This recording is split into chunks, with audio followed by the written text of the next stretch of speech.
Working now? You should be. You should be live right now. We actually are. Yes! I know quite well, yes.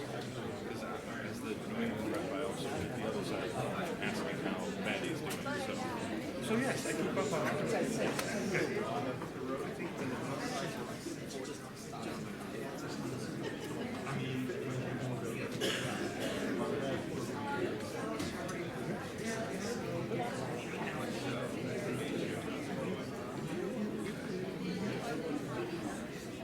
Dave. Okay. But inside the podium.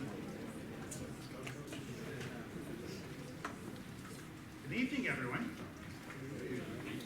It's good to have all of you here.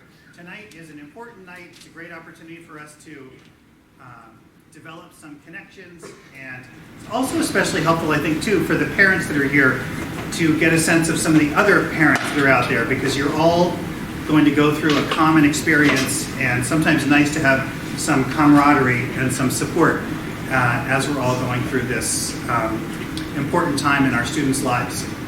One of the things that our college counselors make clear to us is that while we are the adults and we're very invested in this process, we are not the ones attending school in high school, nor are we the ones attending college.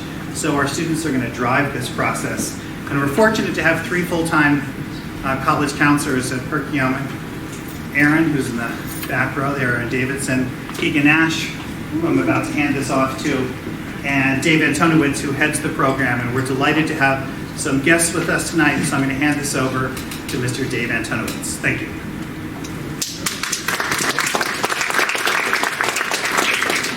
All right, well, thank you everyone who is here in the room, and thank you to anyone who is watching from home. I'm really excited. This is one of my favorite events of the year in the Perkiomen School calendar for a variety of reasons. One is I used to be on that side and have to do these, and it's way more fun to be on this side and do these. And so a little bit is I like to throw some curveballs at them and have a little fun with our college side colleagues. But another is because it's such an exciting time for our students to really kick off the college search process and to help you all understand what some of the options and opportunities are, and then to get all your questions answered. So tonight you're going to hear from me a little bit. You'll hear from our college guests, who I'll introduce in just a moment. You'll hear from Mr. Ash, Mrs. Davidson Kellogg as well. But we're going to try and keep our polished remarks brief, so that you as students can feel free to really get the questions answered that you want to know about. We're going to make sure we touch on a variety of topics, but really this time is yours. And students, as Mr. Devi said, you are the drivers of this process. This is your college search process. At the end of all this, you're going to make decisions about what's next for you in your life. And your family, your teachers, your counselors here at Perkiomen can all be helpful through that process. but ultimately this is yours to drive. So hopefully you've all prepared for many, many hours, all the great questions that you want to ask today, and then hopefully our college representatives will be able to provide you with those insights and pieces. So real quick, I'm just going to introduce each person on the panel, then I'm going to give them a question and let them take it away just a little bit. So we have Jeannie D'Agostino, who's the Director of International Admissions at Drexel University. Alex Stowe, who's the Senior Assistant Director at Gettysburg College. Ryan Gillen, who's the Senior Assistant Director at Villanova University. And Chuck Bachman, also Senior Associate Director at Lafayette College. So I'm going to let them tell you a little bit more about how they got into college admissions, sort of what they do, and their focus in their offices. But I also want them to answer one question in their introductory statement. And what I want to start with is, as you think back to your college search, as you were navigating the process to figure out what was going to be your next step after high school, what is something that you discovered as a revelation or wish you had known? So what's a piece that was new and exciting to you in that, or something that you wish you knew as you were going through that? So Jeannie, I'll let you start.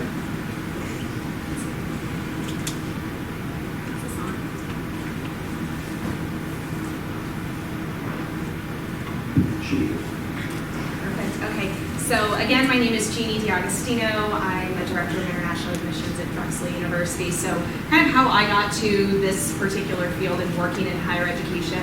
Nobody ever goes to college and says, oh, I want to work in an admissions office. But I started working in an admissions office when I was in my own college. So that's kind of how I first became exposed to it. I really enjoy the opportunity working with international students specifically because I've been an international student in other countries, in Belgium, in Lebanon, and Morocco. So for me to be on the other side and kind of help assuage some fears, help provide some solid, grounded information, that's something that I'm very passionate about.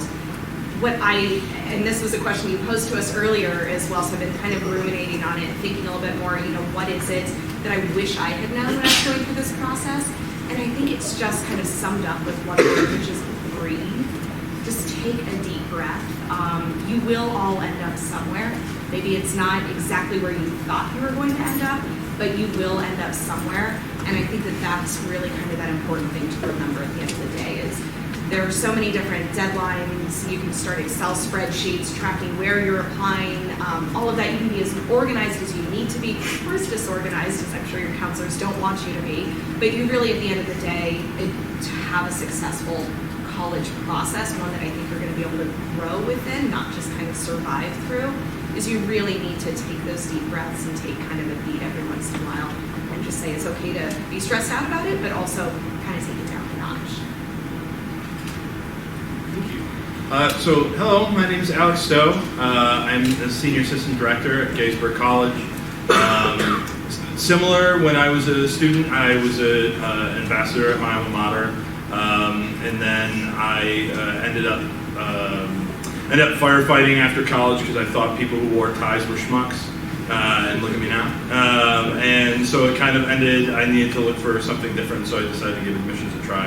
And I find what's really interesting is the interpretation of it.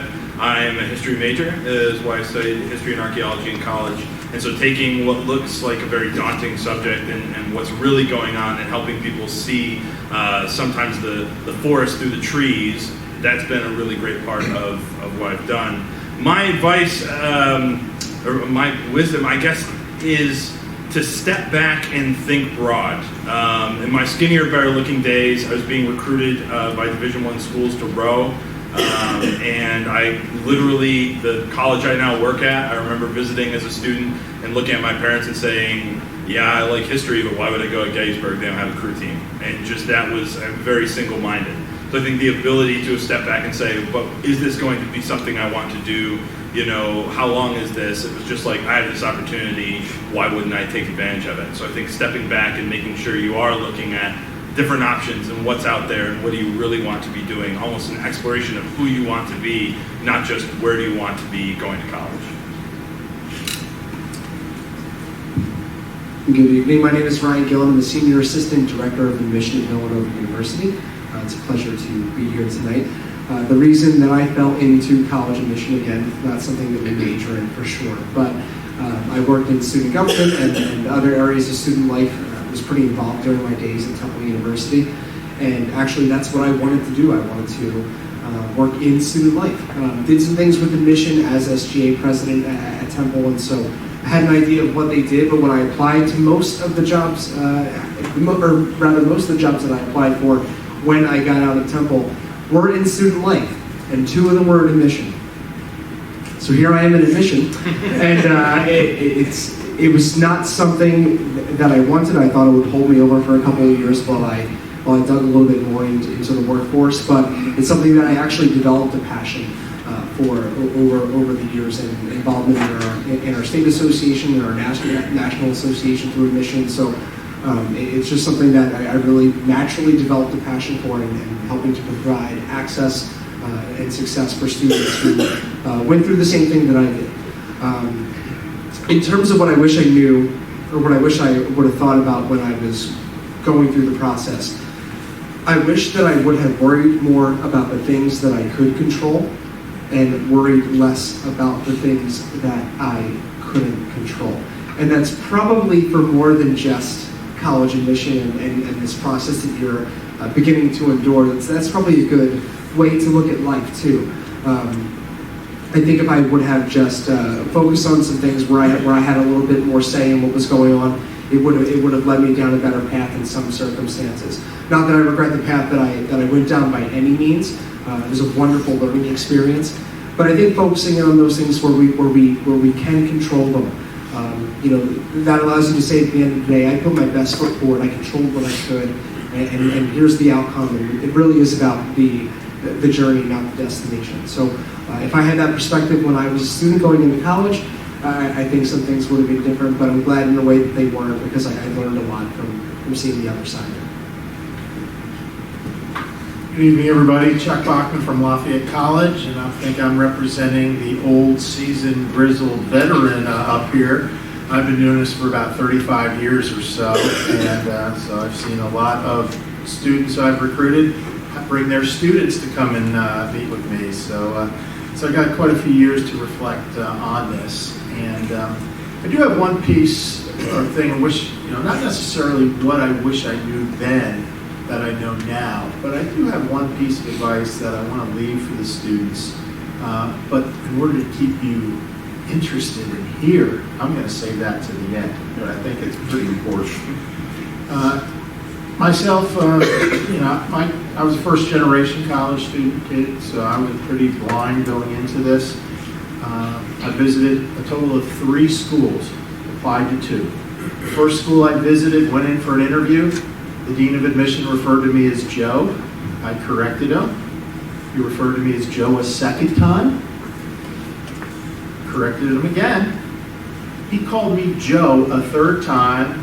I stood up, walked out of the dean of admissions office. That was my introduction to the college search process. I go to my second school, and the director of admission comes out to meet me for an interview, and he has no shoes on.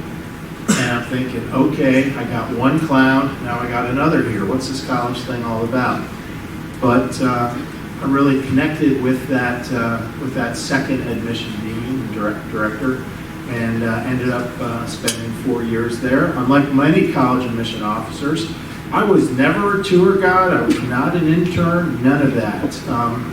My undergraduate path was a little bit different. In my sophomore year, I was thrown a softball in a residence hall, and being a taller guy, I inadvertently took out a fire alarm or smoke alarm and cleared a 10-story residence hall. So I was not the guy who was looked at to be the best representative when I got kicked out of the residence halls. So I've sort of circuitous path to what I do now.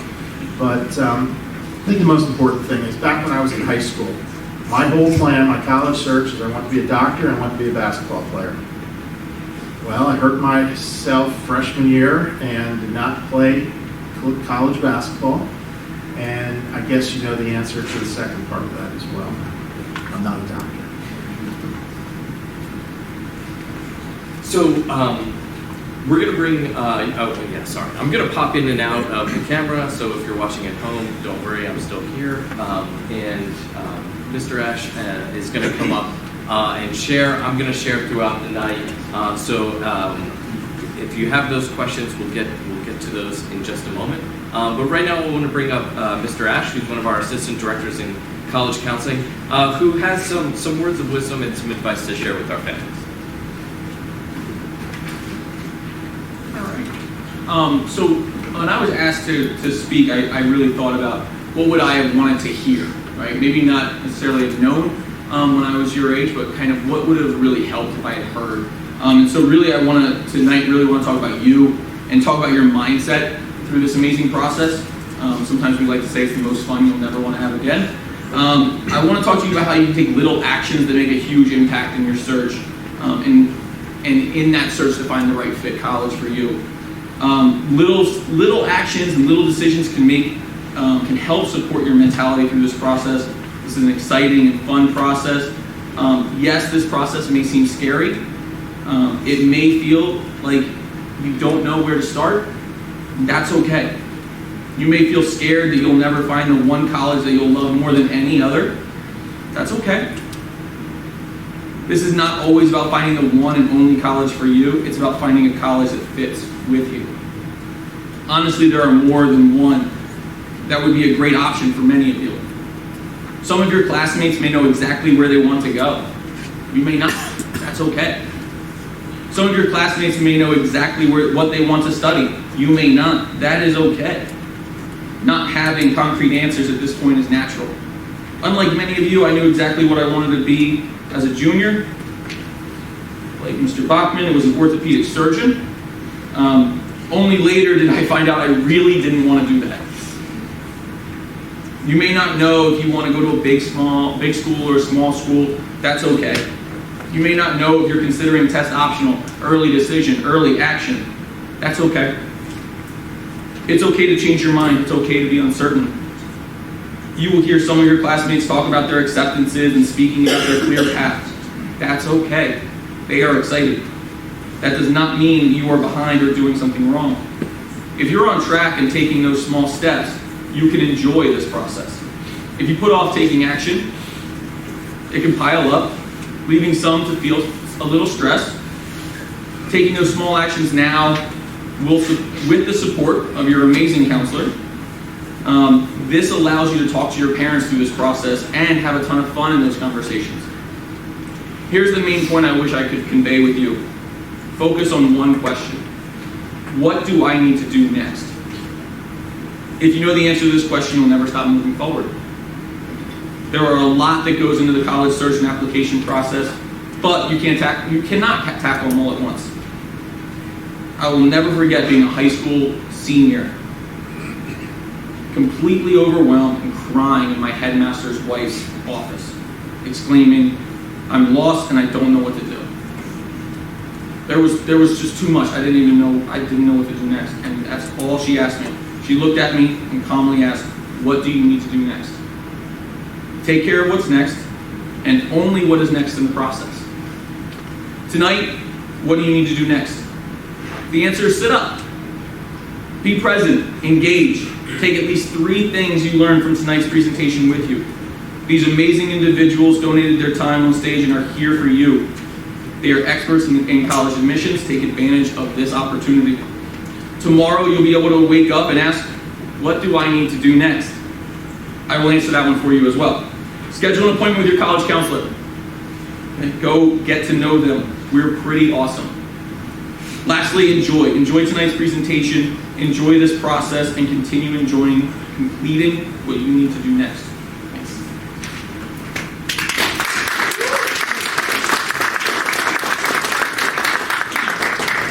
Thank you, Mr. Ash. So the whole college admissions and college search process can certainly seem overwhelming, and that's one of the things that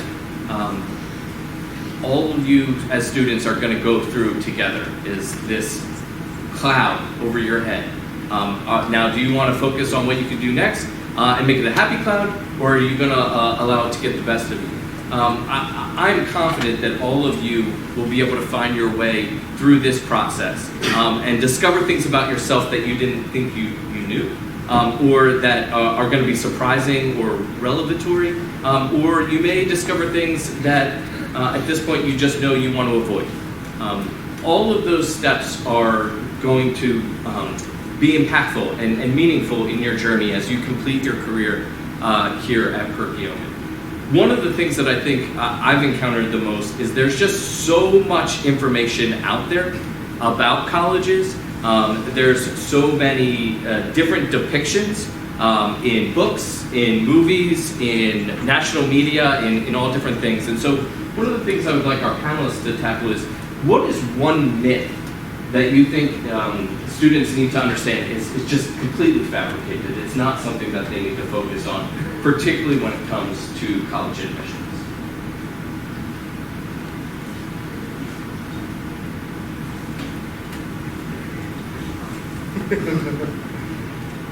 Okay, so I would say one myth is that there is one right college for you, because that is completely false.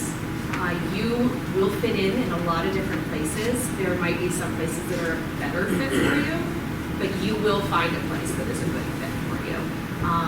And I think sometimes we get kind of lost and a little overwhelmed with the idea that there is exactly one college that will fit with what you're looking for. There are over 4,000 colleges and universities, and even more if you look outside the U.S. So you will find something, and it's not going to be just one place, which can make it difficult as well. I think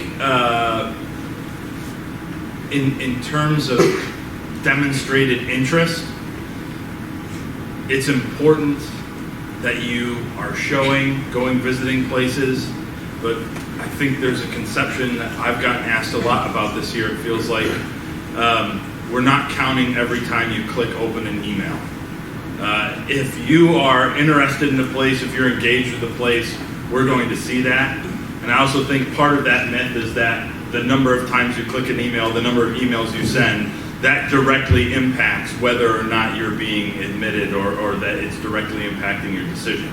It's just showing us how much you're interested in it. So I don't think it's ever something you need to freak out about of how many emails am I sending, or how often am I in touch with the school.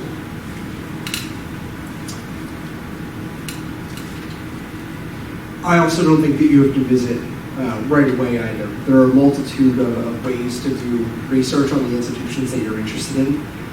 Some of you have different resources, different means of transportation, what have you. And it's one of those things where you don't have to feel behind if you can't necessarily get to a school right away. If it's something that you're truly interested in down the line, you can eventually, get there and potentially make that work. But if you feel like visiting that campus is the best way to do that research, I think ultimately it is. But I think in the meantime, if you don't have those resources available to you right away, there are other ways to accomplish that. Through the internet, through your counselors, through research that you can do that can advance your search without having to visit just yet. I think the worst myth perpetrated out there was along the lines of the best colleges have the lowest admit rate. And yeah, we think about those. There are some colleges out there that admit single digits, less than 10%. So what's that judged on? And how are you going to judge a college? Those places that can be a great fit for you. Is the best college based upon the academic credentials of those who've applied before you and has really no idea who you are? But it's based upon a GPA, an SAT range of applicants and credentials of a person before they ever set foot on that campus. Or you judge a value for a best college based upon the growth you will experience in and out of the classroom during your 4 years. The person who moves in first day freshman year to that person who graduates 4 years down the road. how you have grown as a student and a citizen, to me, should be the most important way we value education and higher ed education. Because you will grow in a lot of ways in college beyond the freshman 15. You all know what the freshman 15 is? If you don't, you might. It's that 15 pounds you put on freshman year getting into dining halls. So, as I mentioned in my introduction, prior to my arrival at Perkiomen to work as a college counselor, I spent 11 years working on the college side. And I worked at 3 different colleges, recruiting students, reading applications, reading essays. Those 3 schools were largely different, but they all had one really important thing in common. At none of those schools was an SAT or ACT score the be-all and end-all of the admissions process. Now, 2 of those schools required the SAT. One of them was test optional. But at none of them did it matter if your score was the highest or the lowest as the sole factor, right? There's so many different pieces that go into the college application process. Your opportunity to put yourself forward, your resume, your experiences into that. But we all recognize that SATs are a piece, right? And I think it's one of the pieces that students often get very apprehensive and nervous about. Nobody loves taking a 4-hour test, and it's part of the process. So one of the things that we try and do here is help you through that process. So you may take the SAT a bunch of times. You may end up going to a school that doesn't require it. You may take it once and feel happy with that score and be able to move on from that. Every one of you is going to have a different interaction with the SAT or the ACT, and every one of you is going to have different colleges that have different thoughts and feelings about that test. But overwhelmingly, it is not the be-all and end-all. In fact, if I polled all 4 of them, I know the answer they would say to the question is, what's the most important piece in an application? And it would be the transcript and your coursework and your demonstrated ability as a student, and not just what happens one day on a test. But we know it's a piece, and it's an important piece, and it's a piece that all of our students are going to have to navigate at some point in time. And so what I'd like to do is ask Mrs. Davidson-Kellogg to come up. In addition to being one of our college counselors, she's the director of testing at Perkiomen, and she helps to schedule and set up all those tests that students can take. But we can also help each and every one of you figure out what the best way to navigate that process is. Hi, welcome to Perkiomen. Can you imagine taking a 4-hour test, let alone having to watch students take 4-hour tests? That's part of my job. So I know it's fun for all around. But just like Mr. Talbot said, testing is just one part of that process, and your college counselor is here to help set up that plan for you. Typically, that testing starts in your junior year. Everybody took the PSAT last October. The scores came out in December. You can look at those in your college board exams. Through that, you can link your scores with the Khan Academy, and you can do practice text questions. Okay? So that is a free resource that is available to students, right, if they want to improve their scores, let alone looking at test questions and how they're answered and offered, as well as the timing for each section. Just remember that one test might be preferred for one student, can be different for the next student. The SAT or the ACT, those are the 2 most common that you will hear, are equal in terms of the admission process. Okay, so if you prefer the ACT and your friend prefers the SAT, that is, again, totally fine. Just like Mr. Ash said, right? Don't worry about it. Focus on yourself. What's your next step? Okay. Those tests are both offered here on campus. Okay. The ACT will be offered here right after spring break. It's on a Tuesday during the school day. It is on March 24th. Now, registration for that is a little bit different than the other ACT test, as that is during the school day, and I would need to know in the next week if you're interested in taking that test. It includes the ACT with the writing section. So I will have sign-ups with me after this meeting, but you can also come down to the office this week. I will have it on my door, to my office door, downstairs. So feel free to register that way and let me know that you're interested in taking that test. Okay. For the SAT, that is offered in March, May, June, and August. The March test is not on campus as it is during spring break. But depending on what your plans are for that break, you can look for a test center by where you are in that process.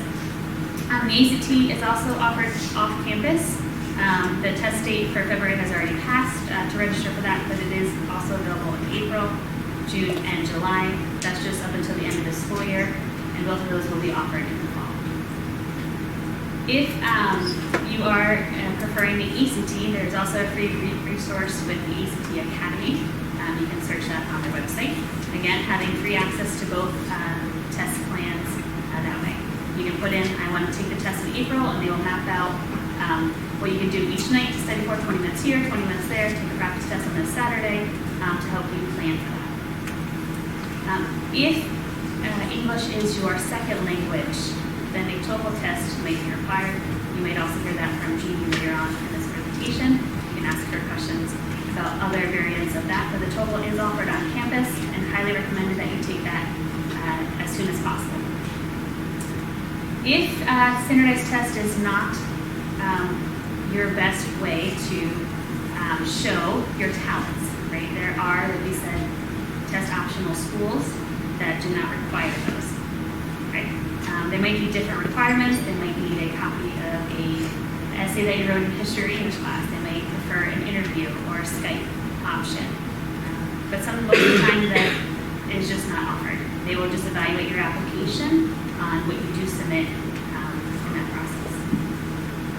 Right? And if that is something that you want to consider, again, talking with your college counselor is that best method for you, as no one size fits all in the testing process. Again, if you have any questions about testing, feel free to come see me, as I'm the main person for that on campus here. And you can email me at Davidson at Perkiomen.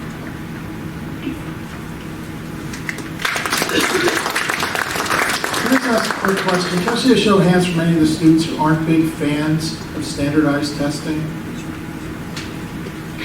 Did you ever notice what the first three letters of the word Satan are?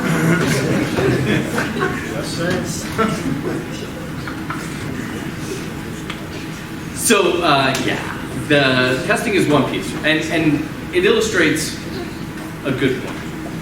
Every one of you is going to interact differently with the different pieces of the college application process. And so your best resource is to talk to your counselors, to talk to the admissions experts at the schools that you're interested in, and they'll help you navigate this process, figure out what the best course of action is for each of you. So now it is time. I'm going to channel my best Andy Reid and say that time's yours. Who would like to ask the first question? Yeah. Good question. And anybody can answer it if you know an idea. If a student has a very specific course of study or interest, I would suspect that researching a proper school would be very easy and focused, which school provides that study. But if the student really isn't particularly focused and maybe a very wide range of thoughts and interests and not focused at this time, what type of school, big, small, close to home, far from home, what type of school might be best for that type of student? So throughout the course of the night, I am going to repeat the questions that are being asked so that folks who are watching at home can hear everything that's going on. And we don't have a great microphone to be able to give to each and every one of you.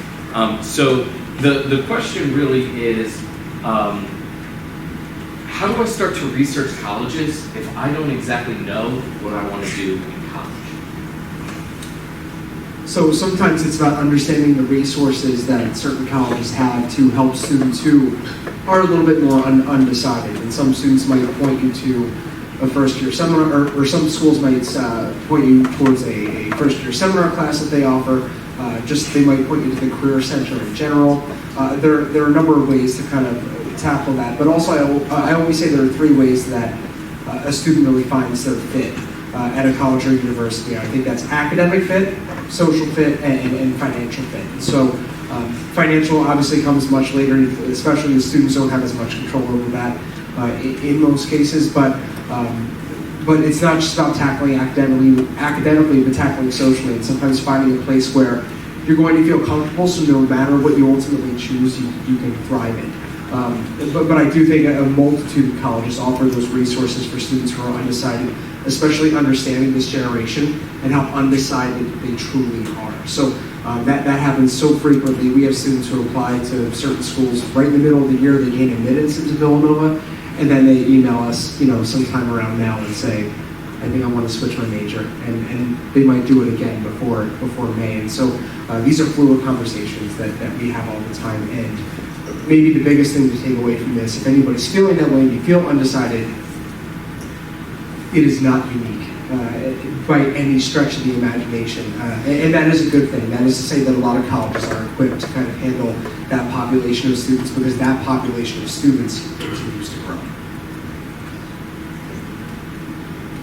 I would also just add a plug here for different styles of education, because I think sometimes people get into the tendency to say liberal arts, that's undecided, which it's not. And liberal arts is its own kind of style of education. Drexel's not a liberal arts institution, so I don't even want to speak to that. I'll let my colleagues do that.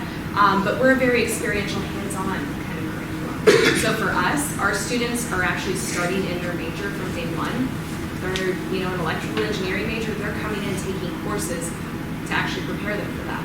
We do have a program that allows students to come in the first year more undecided, but I think at the end of the day, it's understanding what does that institution really believe is the backbone of their education. For Drexel, it's hands-on. We have co-op, that whole thing. That's going to be our big shtick, if you will. So we want students to go out there and get their hands dirty. Maybe some places it's going to be very research focused. Very focused on internships, maybe just exploring, different philosophers, whatever it might be. Just find a style of education that is really fitting with you as a student, and then that's kind of a good way to go from there. And people will change their major all the time. All the time. One other thing I think is important too is you have to ask yourself, first of all, and this is for the students, why are you doing this college thing? Is it because it's expected of you? That's the only thing you can come up with. That is not good enough. And I think all of us, we hope that you will approach college as more than just a 4-year vocational preparation program. It's so much more than that. It has potential to be so much more than that. And I'd argue, choosing a college is tough enough, right? Much less, what do you want to do for the rest of your life? Write it on the common application and we forever hold you to it. It doesn't work that way. College is meant to be a time of discovery. Your course options are going to grow exponentially from what you know here at Perkiomen. And we relish, all of us relish students who can flip through a college catalog and say, wow, there's so many things that I want to learn about. Maybe not the depth of the major, but things that interest me as a human being and a member of society, that you relish that opportunity. So I think my hope is that you approach it that way, and that, there are some schools where you have to apply to a particular program. We have Carnegie Mellon up here, that would be a perfect example of that. But for many others, that's a great point. Do you apply to the college or the institution, and you're open to going to any program, or are you applying to specific programs? There's always good conversations to have early on. Another question? Yep. So this is a general question. So recently, I'm starting application for some of the summer programs. Just wondering if anyone can elaborate on how is that going to help me in terms of future college applications, and does it matter if it's non-credit or credit? Okay, so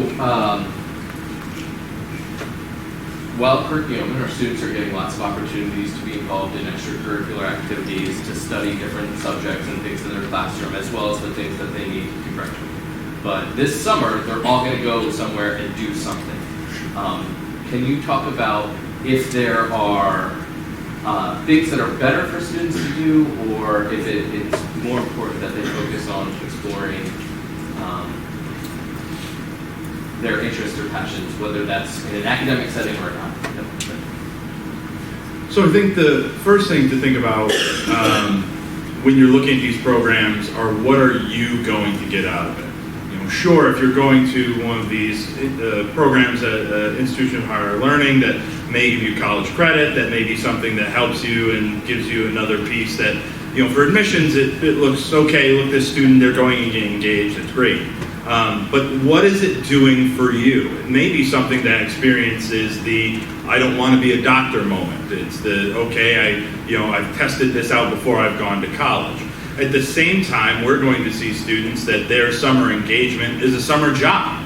And so if you're finding a program that can either, it highlights an interest you already have, it shows you have determination and stick-to-itness, or it shows that I'm really interested in this academically and I want to show by college credits that this is my interest.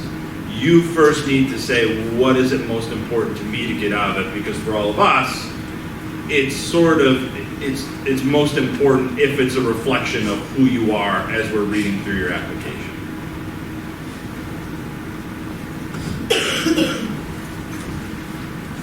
Yes. So I kind of like to piggyback off of that. When I was talking to her, and it's been a long time since I've gone to college, but summer jobs and jobs during the school year were not that big of an issue for admission. When she was talking to me and we were having a conversation, she said, I have to go get a job, which in my eyes, her job is an education and her sports and to do that instead of going out and getting a paying job. So she was saying that was going to make a big deal on her college application, like the after school stuff and interest, but at the same time, like is that big of a deal that she doesn't go and get a job?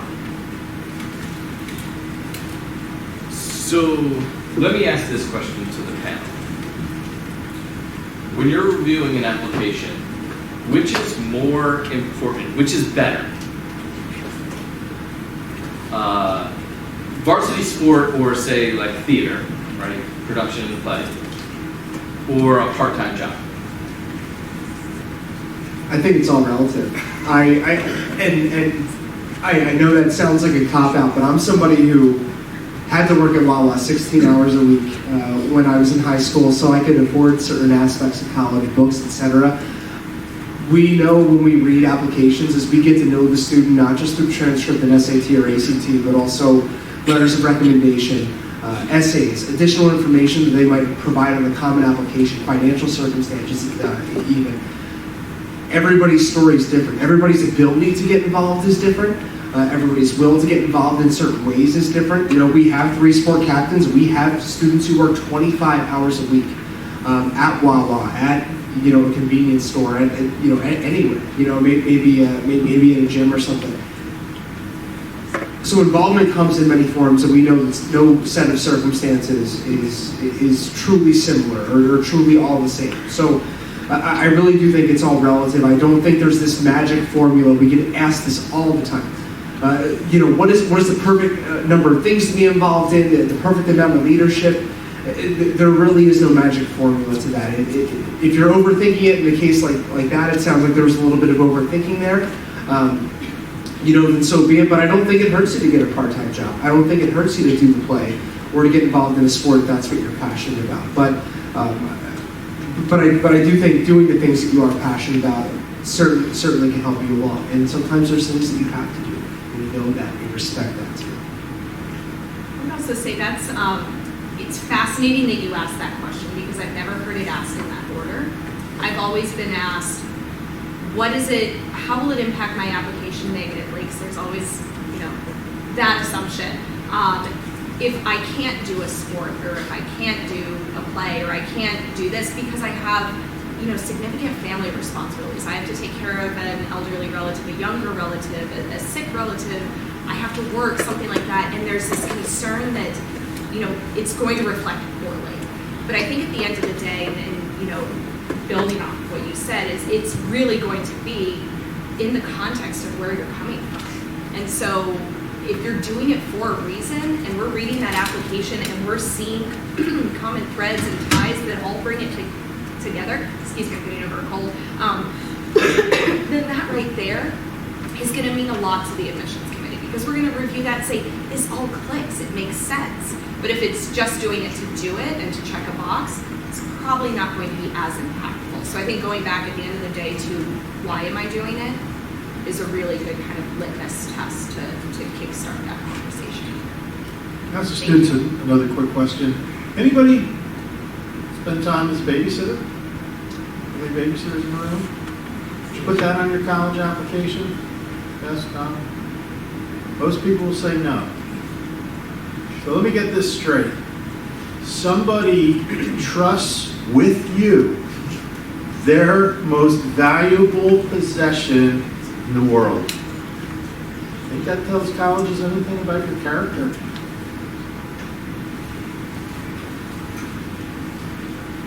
So let me ask you this question. Which is better? Part-time job, varsity sport theater, or 8 hours of video games a day? Which video game? I think resoundingly, colleges want to see you use your time productively. And that means a lot of different things to a lot of different students.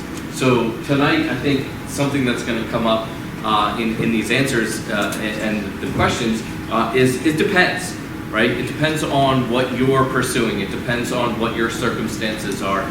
It depends on what your goals are in the process. So we could ask the same question to a lot of you different students and have completely different answers, and they're all still correct. So as you think about it, the point that a lot of us will continue to repeat is it really is about you, and it's really about what you're trying to figure out and what you want to do in the process. But it's a great conversation to have, and certainly a good question. Yes, sir. Very quick question. We've been talking a lot about the relationship of the student and the admission officer, what the student wants. But we cannot ignore that there is a parent right there in this path. And the question is, how much freedom a parent should give to the student, to the son or daughter, to look for what they want, let them make mistakes. And you probably have seen in your interviews that some students would portray that they are under pressure and they want to do something because the parents are forcing them to. So what's the advice to give to the parents to help the student really, when they come back and say, I made a decision, that was a win-win situation? All right, so we know students are going to face a lot of different pressures in this process, and one of them is navigating the relationship that they have with their parents, and parents want the best for their child, and so they also have to navigate how much involvement they have in this process as well. So what is some advice that you have for the parents in the room into how they can support and guide their student through this process? So it's really basic, but to start at the bottom, the way we talk about things, right? Language, the words we choose to use to describe things. The phrase, we are applying to, is incorrect. The student is applying. This happens quite frequently. It happened on a phone call with me last Thursday with a parent, that it was phrased as such that I was not 100% sure she was not looking at the common application and filling it out as she was talking to me on the phone. So and that's obviously a very hyperbolic extreme. But as you go through this process, it is that back and forth, and sometimes, to be honest, we recognize that we have conversations with parents, and then or before we've had a conversation with a student, and we know that it's this triangle going back and forth, and making sure if you're having those individual touch points with an admissions professional, I promise I speak, if you're having that touch point, you're also going back to the student at the same time so that everyone is on the same page. But there's a great deal of freedom. So much of this is so easy. You know, if you look, going back to the point, I didn't say piggybacking until then, but going back to the point about doing the research, I mean, you can do so much of this on your cell phone. You know, so much of this is going to happen independently anyway. So just making sure you're all on the same page, and then sometimes, again, you'll have questions that you just want to come to us with, and knowing that we are expecting there to be that relationship as well. That's why when you look in these offices and you visit campuses, you'll see brochures about family and parents and so on, because we know we're working with not just the student, but it still needs to be primarily the student. How many other fun things do you guys have planned for senior besides applying? A lot, right? Hopefully. Do you guys have fun things planned? Some head nods, maybe. So it's really important, I would say, with parents, guardians, whoever's going through this process with you, is set up some time to talk about it, but don't make it your whole life. Don't make it every single dinner conversation. Don't make it every single weekend activity. Don't make that the thing that you always talk about, because all of you will very quickly begin to resent the process. So I would say my biggest piece of advice for parents, family members who are deeply involved in this process with the student, because you're so right, you can't unlink those. It's like a package deal pretty much. Is really set up some boundaries, because it very quickly can take over the entire family life. And that's when we have parents and students fight with each other in our offices, and that's not pretty. And that is, I never want to be a fly on the wall for those conversations. But really making sure that your conversations are productive, but aren't longer than they need to be. Ask questions, get the answer, and move on. And really kind of trust your student through that process. This is their first time doing it too. It's very different than when most of the parents or guardians went through this process the first time. So trust the student. They're going to make mistakes with it. But at the end of the day, they're going through this too. So they're nervous, they're scared. Support them, ask questions, but don't make it everything.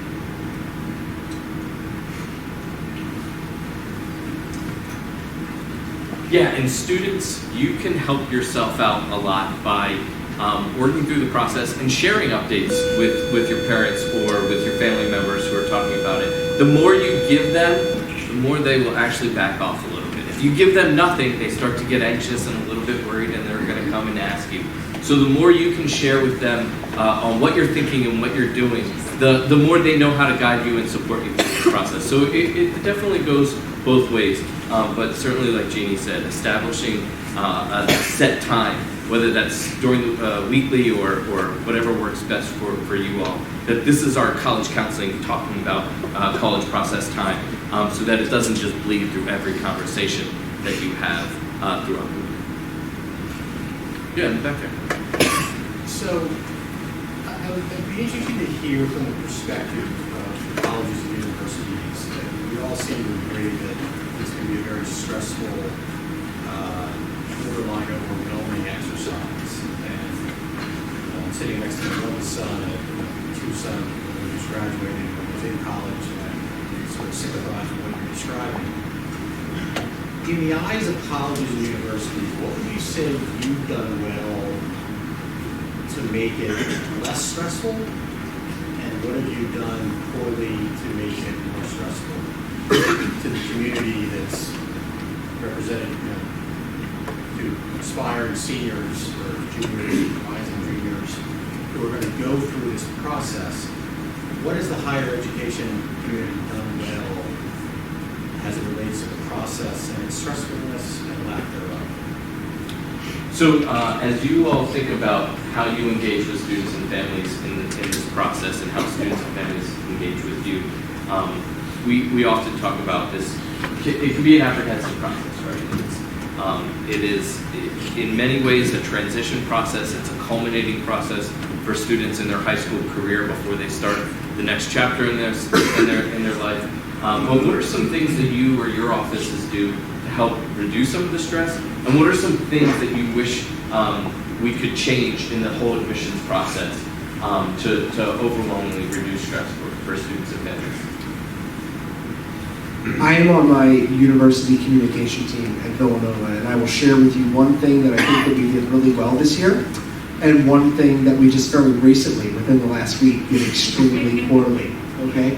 So one of the things that we did this year for the first time is we're the Villanova Wildcats, right? So we had cat chats. Do I agree with the name? I don't know. I don't know if I like it. But the great thing about what we did there is the cat chats took place in the final 3 to 5 days before applications were due for early decision, early action, and regular decision. So this was an opportunity for those who were still maybe getting their applications in, had different questions about Villanova, to really reach out to us and ask us things that might be a little bit more unique, or things that they maybe hadn't asked in person or maybe had never thought of. But this went out to the population of students that were applying, and it was a productive night. Both sets of nights were really productive. Here's one thing we did poorly.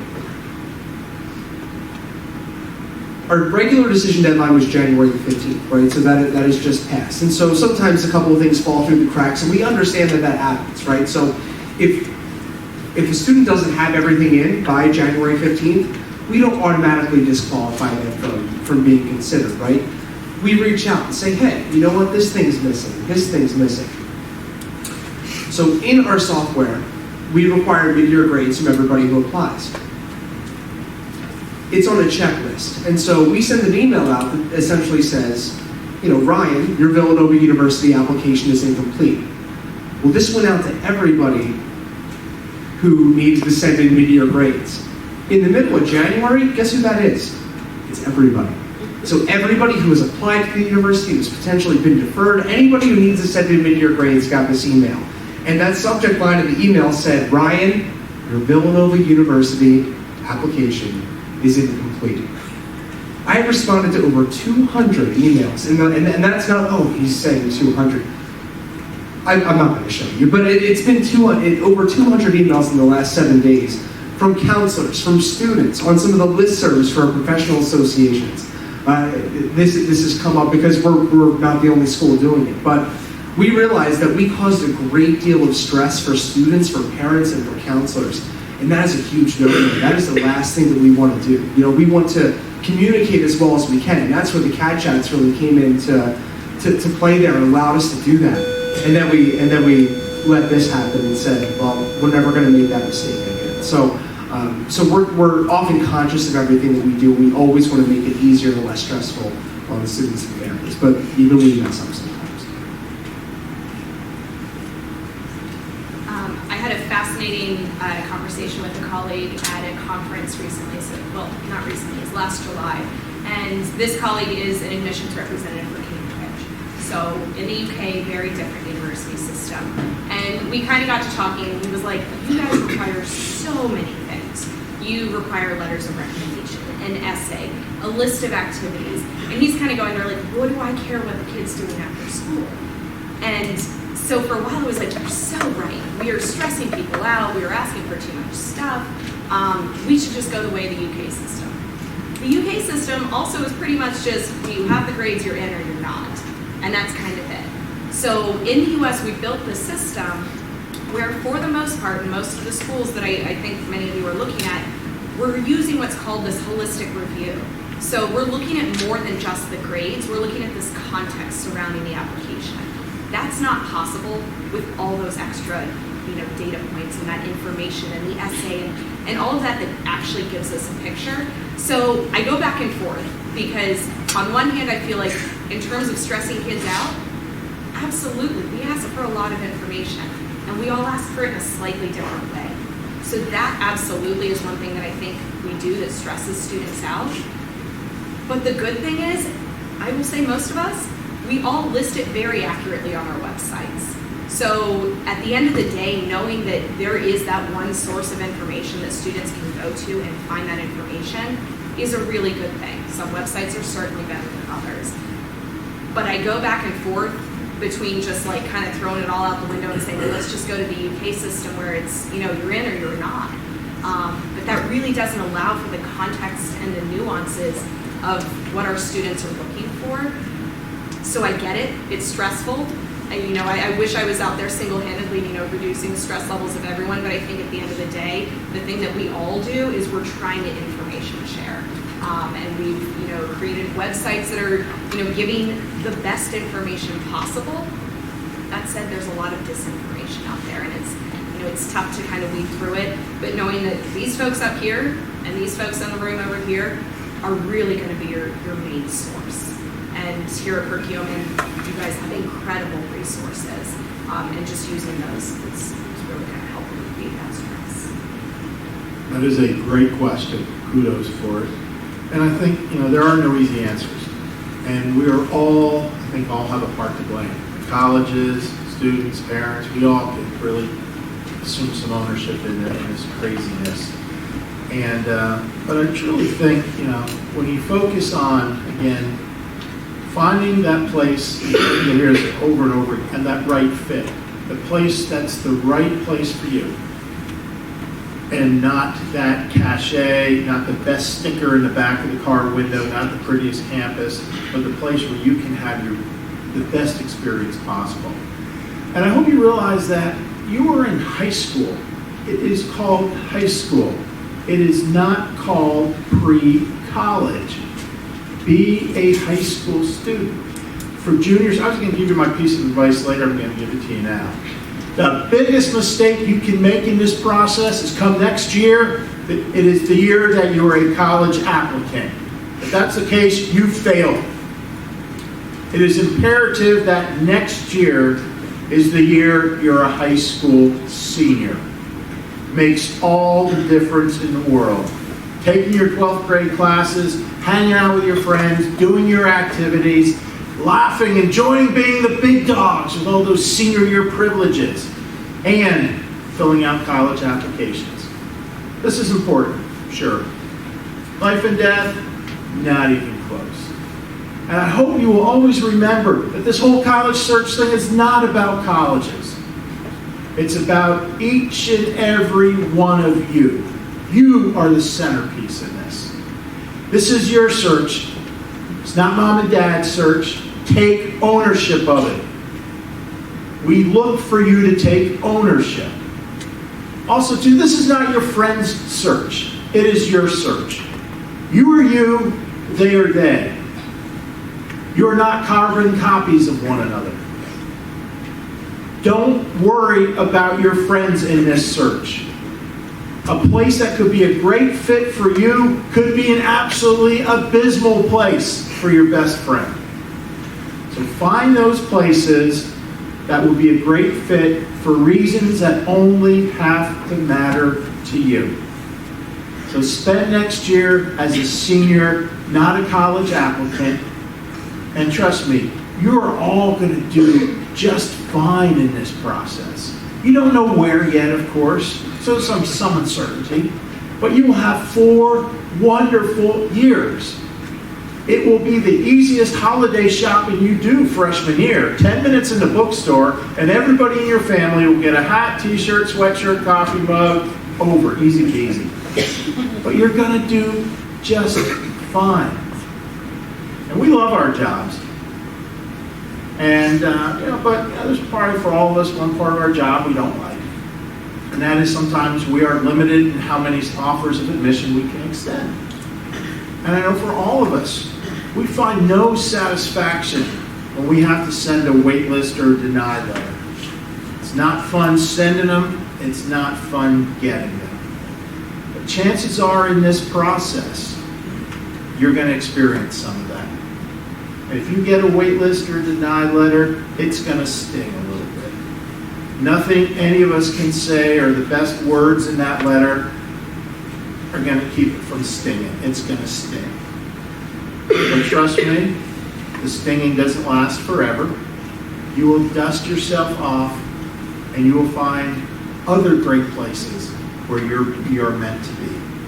But if you get any of those letters, I want you to remember one thing, or when you get those letters, do not ever forget that self-worth and self-value are never, ever measured. They are never measured by which colleges did or did not grant you admission. That is absurd as thinking as you can possibly have. So follow your head.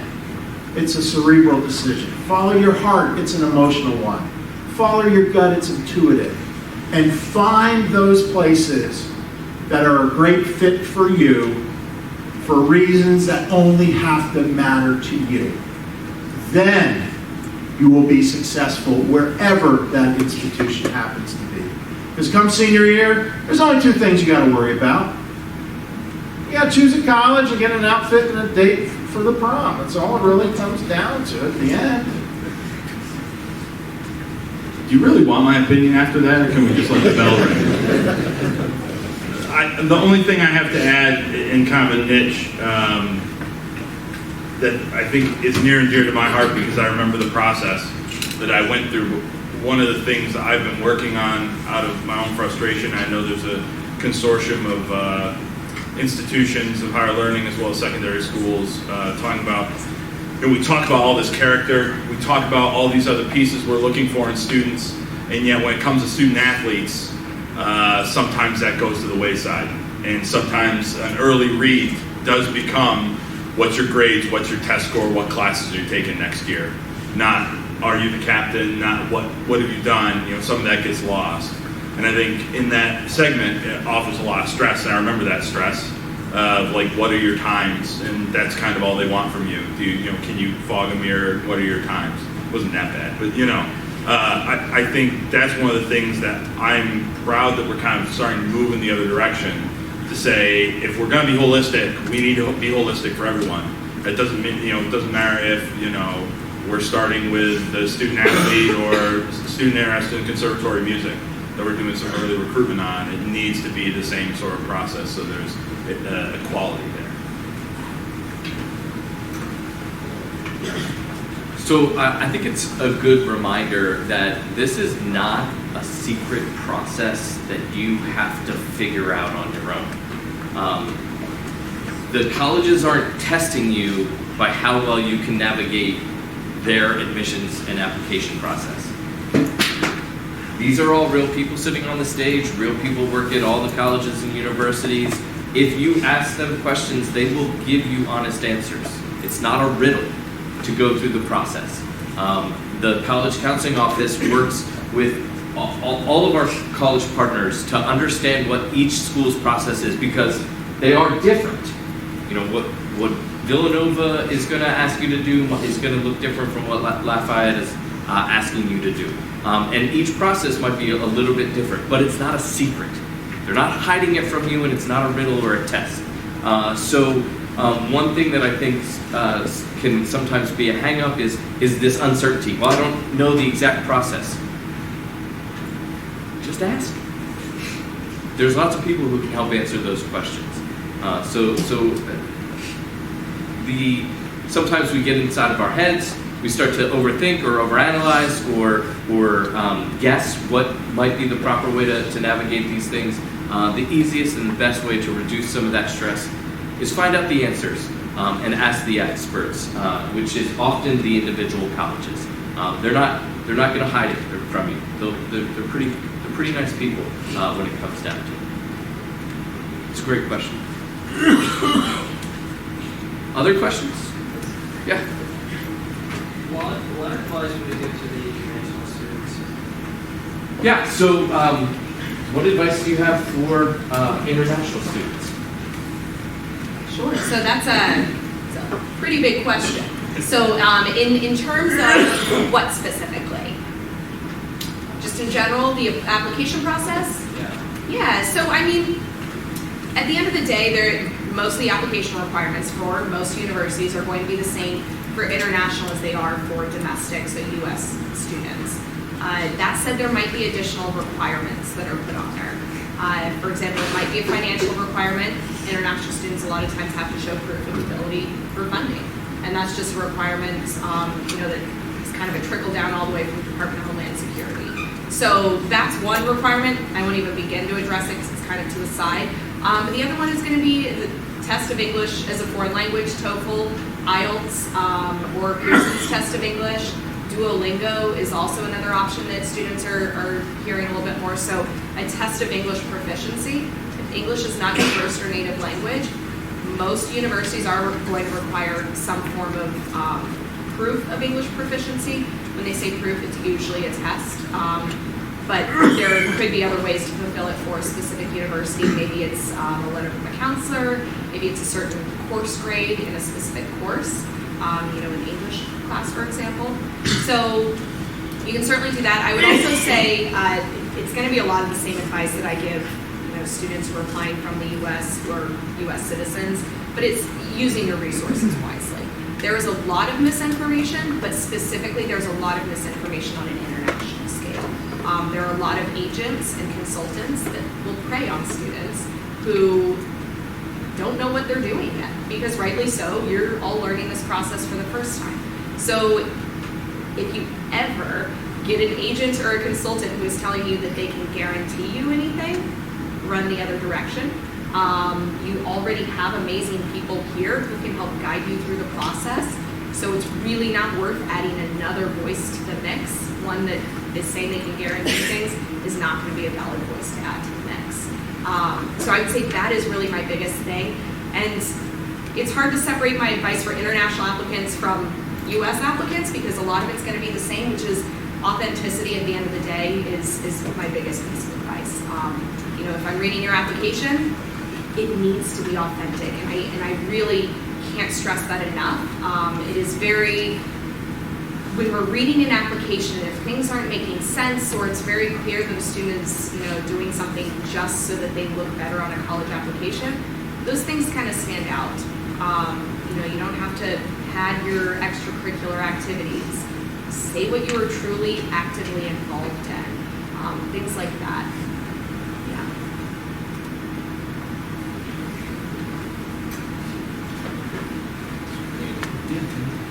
So I know it might not just be my own personal experience, but other students as well. I know that a lot of schools, so when it comes to grading, it doesn't really count your attitude as a grade. It doesn't matter. Sometimes you really try your best, sometimes you're just not good enough.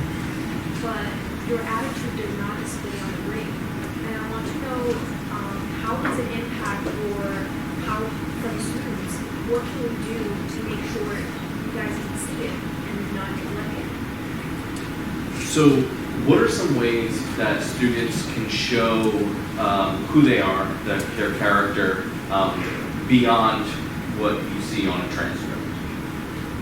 I think the first level we're going to get is why we ask for letters of recommendation, because oftentimes that will come right out, and especially if it's a teacher that was a class that you really had to fight for that B or what have you. They're going to tell us, when you look at this transcript, here's what you see, but you really got to understand who the student is. Or, again, you've got an excellent college counseling office that's going to be able to paint us a picture of who you are outside of that. The other thing is they can work with you, they being the college counseling office. There's a cool box on the Common App, and I'm sure on other forms of applications as well. It's just called additional info. So that way you don't have to focus your essay on trying to talk about, hey, when you look at this, what are you seeing? It's another opportunity for you to be like, I just want you to know when you look at this that there is context here. And there's an ability to show it's not just whatever the final grade was. Also, those schools that offer personal interviews, another wonderful way to sit down one-on-one with somebody and really allow us to get to know you. But keep in mind, interviews go both ways. It's a wonderful opportunity for you to get to know about the particular institution through the eyes of your interviewer, whether it's a student, a staff member, or an alumnus. All can really provide you a wonderful perspective to help you determine if that institution can be a great fit for you.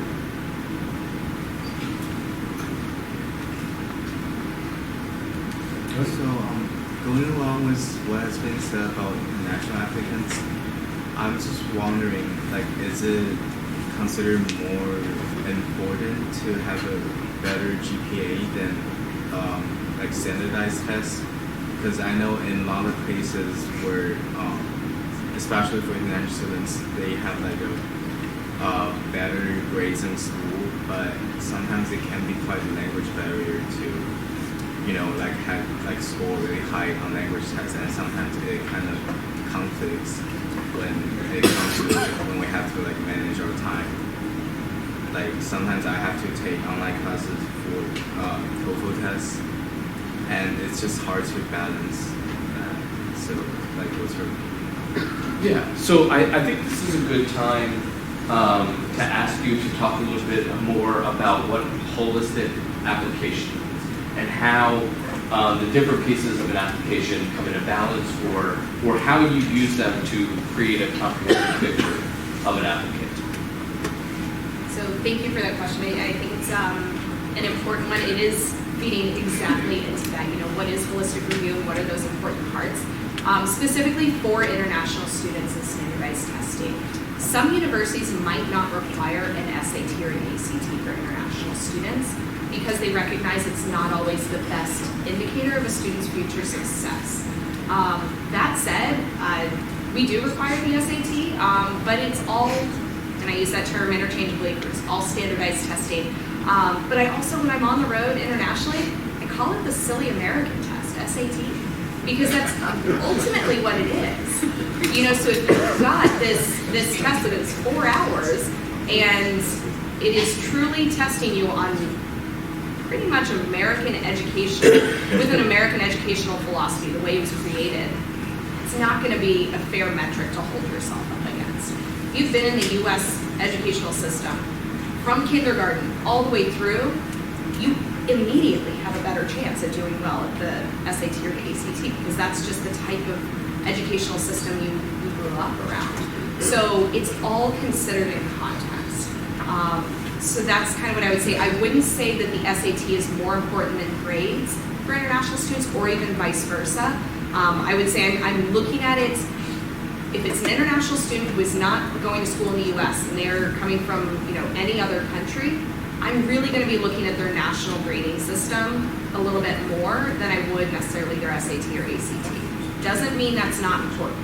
Because at the end of the day, we're still admitting students that we believe are going to be academically ready for the university. That's the bottom line. But I recognize that the SAT might not always be the best indicator for an international student. So most universities are going to have kind of that context when reading an international student's application. And then holistic review, and I'll let you guys chime in. I feel like I've been talking now, so go crazy. Does that make the ACT America's convoluted test? I like that. I was trying to figure out another acronym, so I like that one. We have one over here. I mean, chime it out. Yeah, I think the only thing that I would, you know, briefly say about the holistic piece, you know, when you're talking with folks, like, you know, to start with, the transcript is most important, but then knowing where someone's going from there, maybe based on the other pieces you're looking for. I think one of the other important things that I like to recommend to folks when you're talking with a school that is test optional, like Gettysburg College, and they mention that, another question to ask them is what percentage of your incoming class is coming in test optional? Because I think that will also give you an idea, you know, sort of this isn't a secret process of how much is it, oh, they're test optional, that's a different pile, we'll get to that. Or is it, oh, they're test optional, well, that's still 9 AP classes, so that's 9 AP classes. And so that, you know, there's some ways through asking some of your questions you can get that idea. But for us, it is that going to all the points tonight, you know, maybe this student doesn't have as many upper level courses because they're basically the parent at home while both their parents work multiple jobs. And so it's being able to look at the situation and take all mitigating factors that could impact grades, could impact test scores, could impact ability to be involved. And I think for a lot of us, it's about getting to know the school that you're applying from too, whether that's internationally or here in the U.S. Knowing how Perkiomen School handles their grading system and the way that they do things in general is so much more helpful, to, you know, in terms of understanding what a good grade might be here versus somewhere else, right? And I'll give you an example of something else. Monroe Township High School in Monroe Township, New Jersey has 38 AP courses available to their students. St. Benedict's Prep in Newark has none. Are we going to penalize somebody from St. Benedict's Prep for taking no AP courses? No, because they don't have AP courses to take within the context of their school. So a lot of it is getting to know the schools that we work with on a daily basis to understand what looks good, what might be common, what might be uncommon. Is there a limit on the number of honors and AP courses you can take and things of that nature? Sometimes there is, sometimes that's a little bit more lax. So, and that just goes across the board. So we look for context in everything, not just letters of recommendation, not just essays and the information that you provide to us, but we're trying to understand your whole story, even down to the school that you come from, or the schools, perhaps with the multiple schools, right? The schools that you came from. And it goes a long way for us in getting to know you academically, but also holistically.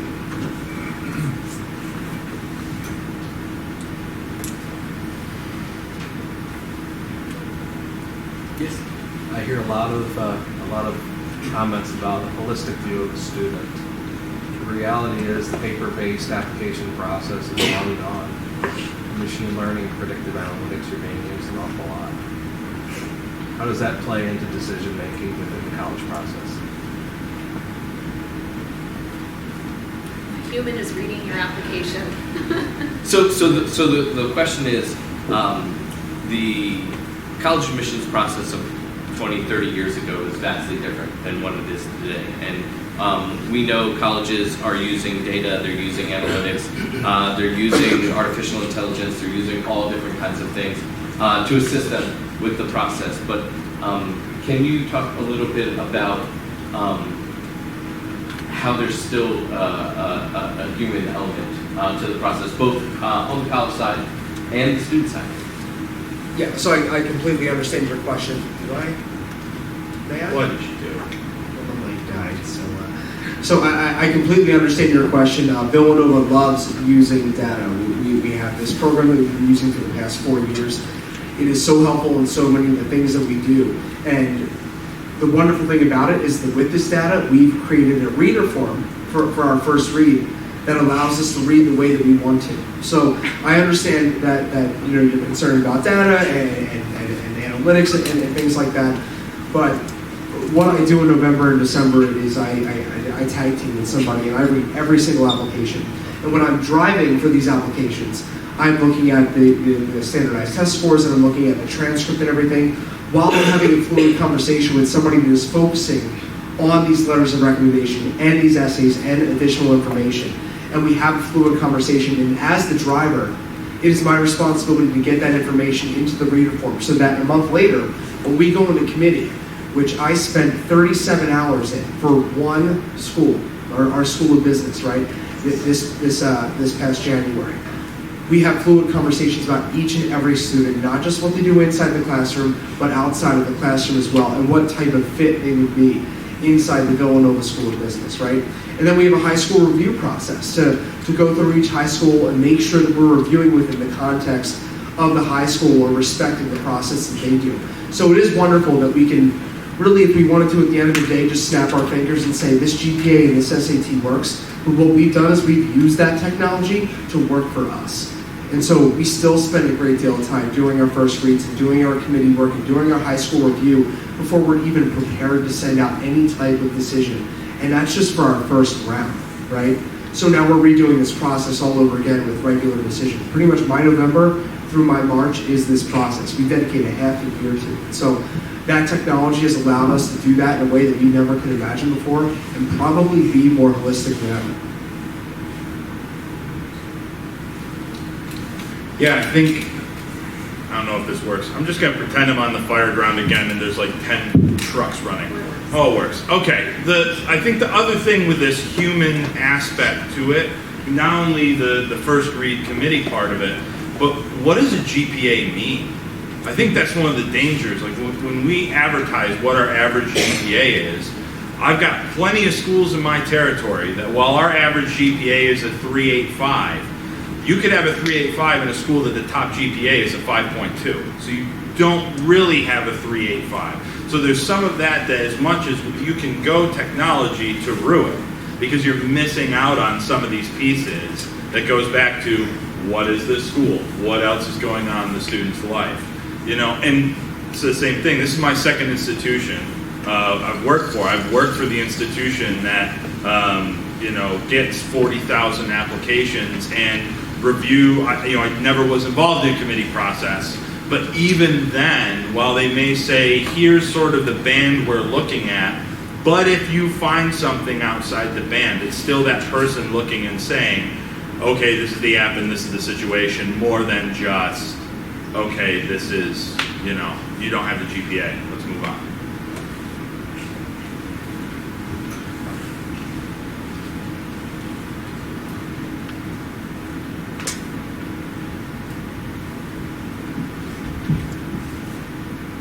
Yes. How many visits are too many? How many visits are too many? You're talking about like going to city colleges?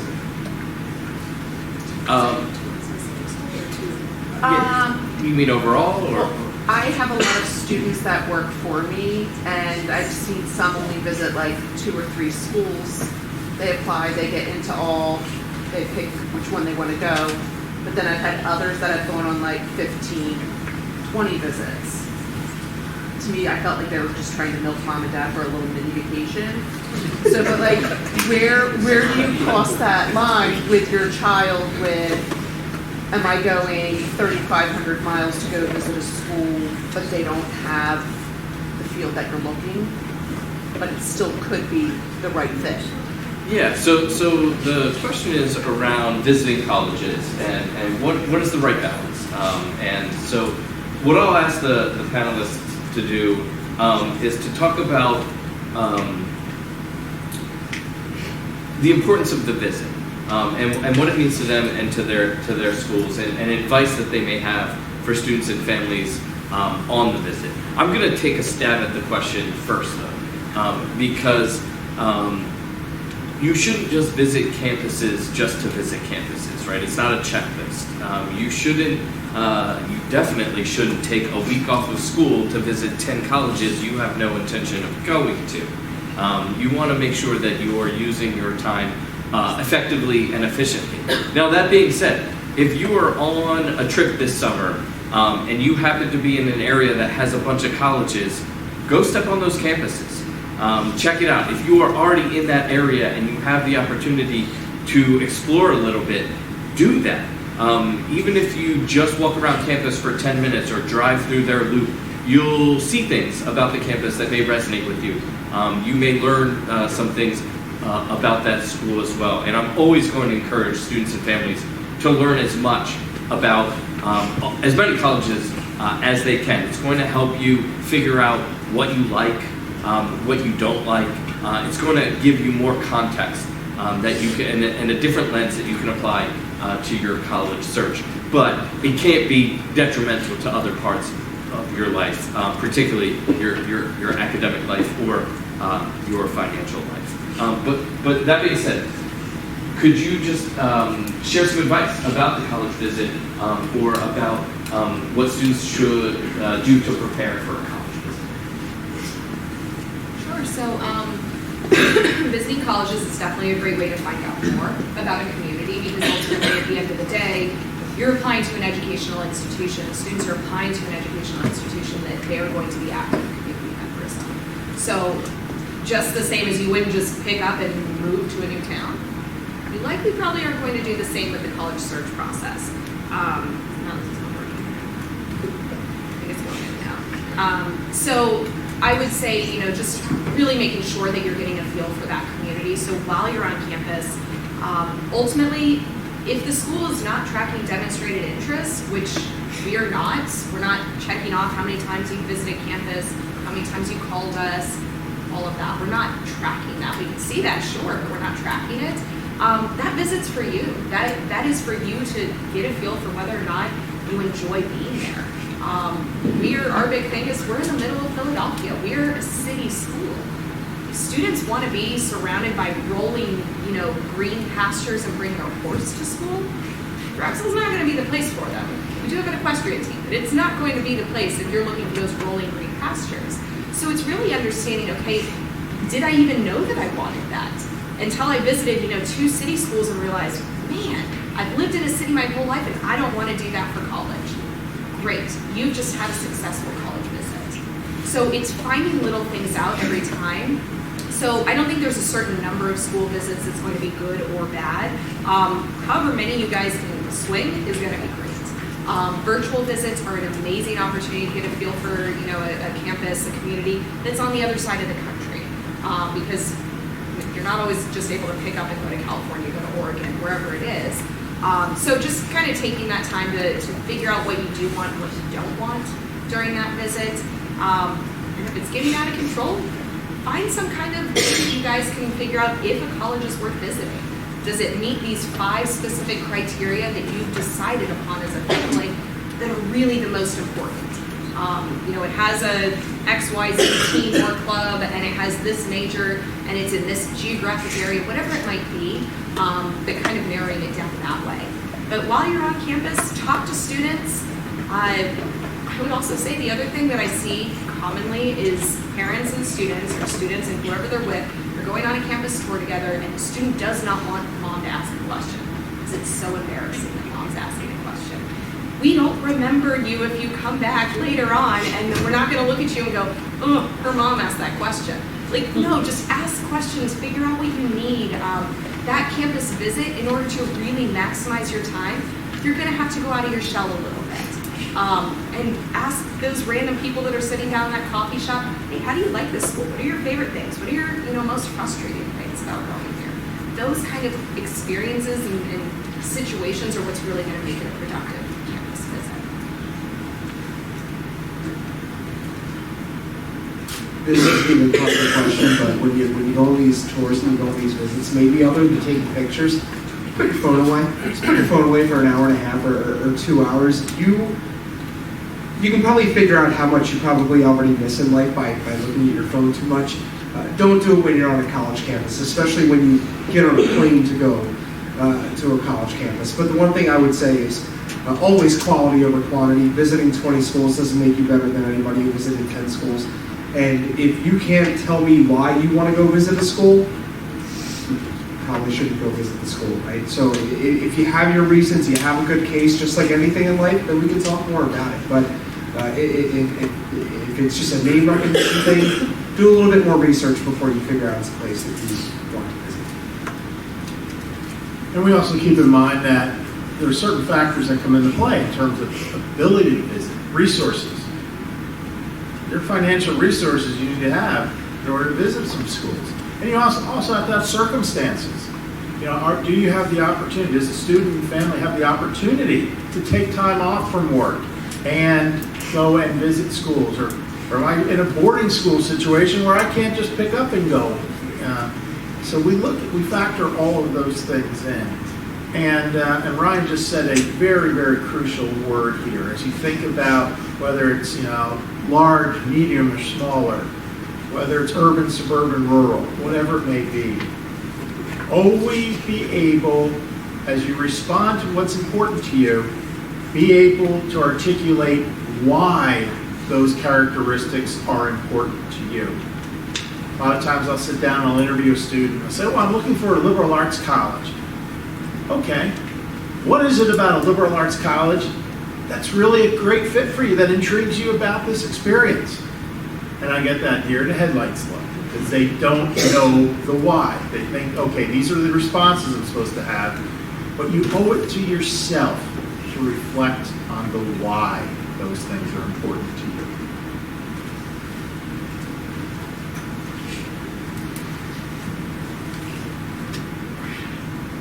So I definitely think tonight has been pretty enlightening. I hope all of you have come in with some good questions, and that these folks were able to answer them and to provide you with some insight and some things for you to think about as you go through this process, whether you're the student going through it or the person who's helping to guide the student through this process.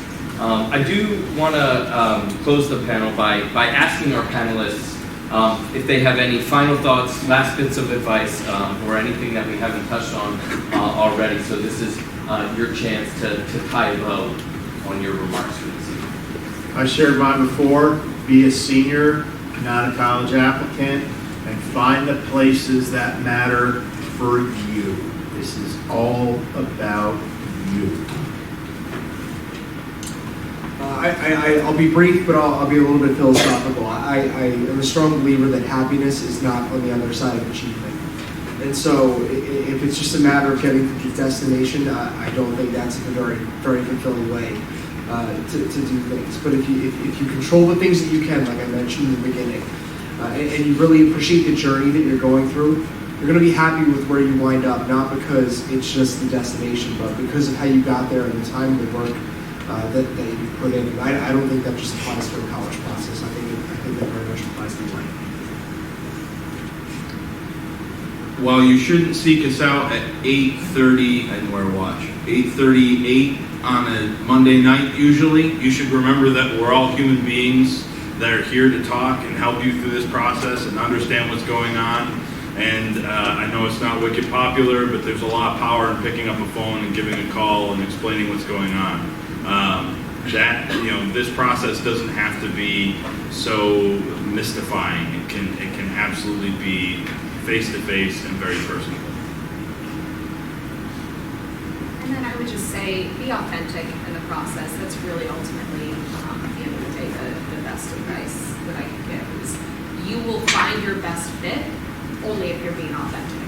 So that's kind of that catch-22. If you are trying to be something you're not, if you're trying to, make sure that, there are certain things that you don't really value, but you're going to put those at the forefront of your college search process, you're not being authentic. You're going to find a place that's a right fit for that person. But that person is not you. That person is some other construct that you've created. So make sure you are first and foremost being authentic, which will lead you to that right fit institution, which there can be more than one. So just remember that. Yeah, so authentic. That's a word that we use a lot in college counseling. It's my favorite word in the process. And it means a lot of different things to every different student because your process is yours. And we encourage you to explore what that means for you. If you ask me what the best college in the world is, I'm going to tell you it's the one that you go to for you. Because that's where you have the opportunity. That's where you're going to be able to invest in your time and to set the goals that will be fulfilling for you, both from a personal sense, but also from a professional sense in preparation for career and life beyond college. So it's really important to think about the things that they've talked about tonight, the things that are important to you, what you hope to get out of this experience. We have a lot of fun in college counseling working with you as students, and I think you can have a lot of fun through this process as well. If you take the time to think about what's meaningful to you, and you take the time to think about how you can do little things and big things in the process to really enhance who you are and what your goals are. So authenticity is absolutely key. It's not what your friends want. It's not always exactly what other people tell you would be best for you, but what you have discovered about yourself. And for a lot of you, where you are sitting right now, that may change over the next few days, over the next few weeks, over the next few months. And that's okay. The process is fluid. There's a lot of things that you're going to discover about your passions and your interests as you gain exposure to new things, as you learn more about yourself and discover new opportunities. The whole process really is a chance for you to figure out some of those questions. And for some of you, you won't have definitive answers. And that's okay too. For some of you, you may not have that one dream school that ultimately you know you're going to go to. Some of you already have that, and that's fine. Everybody's going to come through this process in different times and with different perspectives. And the goal is, at the end of it, to find the place or places and make a decision about what's going to set you up to have a fulfilling life. And to continue to put your best foot forward in all that you do and sort of risk becoming your best beyond college and in your career. So tonight may have generated new questions for you. That's okay. Come see your college counselor. Schedule a time to talk with us and go through some of those questions. For some of you, you may have decided to totally restart the process that's okay too. So juniors, you do have some next steps. So one of your next steps is all of you need to meet with your college counselor before the end of this term. So before we go on spring break, you need to have at least one meeting with your college counselor to talk about some of your plans, some of the things that you like, and to continue to ask these questions. You all need to be doing some type of research because you're going to start getting questions about your college search, and the best way to work through that is to have some answers. And remember, I don't know or I'm not sure is an acceptable answer right now, as long as you're actively working to figure out what some of those things are. So a really easy way to learn about colleges is to follow the Perk College Counseling Instagram account. Every week we put information about different colleges. We profile different colleges on that account. We share updates about what we're doing as counselors as well. And we have a little bit of fun with it, right? We want to have fun with this process. So definitely check that out. You may learn about a college you never heard of, and it might be a school that you end up looking at and potentially applying to. So be a part of the process. Understand that it's going to change. There's going to be ups and downs and bumps along the way, but you're not in it alone, right? There's lots of people who can help you, and we have a lot of fun doing this. So while it may be the first time you're going through the process, it may be a new experience as a parent guiding someone through this process. We've been through this process many, many, many times, and if we don't know the answer to a question, we know how to get in touch with the people who do. So we're going to figure this out together, and we're going to figure it out individually so that everybody can find their right fit home. So I want to thank our panelists for giving their time tonight and for sharing some enlightening thoughts and some wisdom, as well as a few laughs with us. So if we could give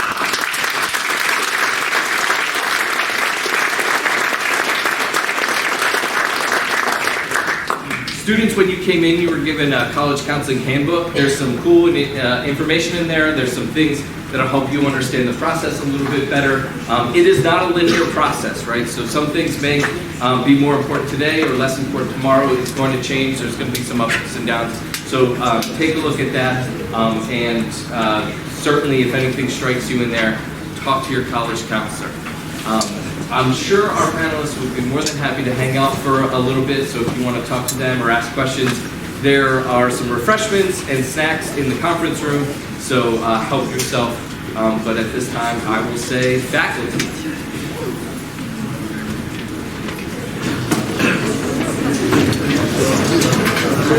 John.